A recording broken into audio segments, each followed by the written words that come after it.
आगे बढ़ेंगे और खबर शामिल करेंगे। टोबा टेक्सिंग से मियां जहांजेब की रिपोर्ट के मुताबिक इबादत Nisar district police officer Toba टेक्सिंग के हुक्म पर इतवार के दिन मसीही बिरादरी के इबादती दुआया प्रोग्राम्स के लिए सिक्योरिटी के फुल प्रूफ इंतजाम किए गए। जिला भर में कुल 81 दुआया और इबादती प्रोग्राम्स हैं, जिनमें से कैटेगरी ए के 5, कैटेगरी बी के 8 और कैटेगरी सी के 67 प्रोग्राम हैं। दुआया प्रोग्राम्स के मौका पर जिला में 295 पुलिस अफसरान और मुलाजमीन ड्यूटी सर अंजाम दे रहे हैं। पुलिस मुलाजमीन के साथ साथ रजाकार और वॉलंटियर्स अशखास भी ड्यूटी पर मौजूद हैं।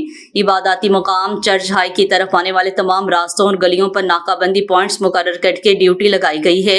इस तरफ आने वाले हर शख्स गाड़ी, मोटरसाइकिल वगैरह को मुकम्मल चेकिंग के बाद आने दिया जा रहा है। इलावा चेकिंग के लिए मीटल डिटेक्टर और अहम मुकामात वॉक थ्रू गेट्स का भी इस्तेमाल किया जा रहा है। इसके अलावा प्रोग्राम्स की निगरानी के लिए अहम इबादत गाहों पर CCTV कैमराजात नस्ब किए गए हैं। चर्च और मसीही इबादत गाहों पर मुसल्लह सिक्योरिटी गार्ड्स भी तैनात हैं। इसके साथ साथ इबादती प्रोग्राम्स पर लेडीज पुलिस की ड्यूटीज भी लगाई गई हैं। ट्रैफिक की रवानी को कंट्रोल करने के लिए ट्रैफिक स्टाफ की ड्यूटी भी लगाई गई है। मसीही इबादत गाहों के इतराफ में पुलिस मोबाइल्स, एलीट कमांडोज के दस्ते, डॉल्फिन पुलिस गश्त गुनाह हैं। DPO टोबा की जानिब से SDPOs और SHOs को सख्ती से हिदायत की गई हैं कि नाकाबंदी और हसास मुकामात पर गाड़ियों, अशखास की सख्त चेकिंग को यकीनी बनाया जाए।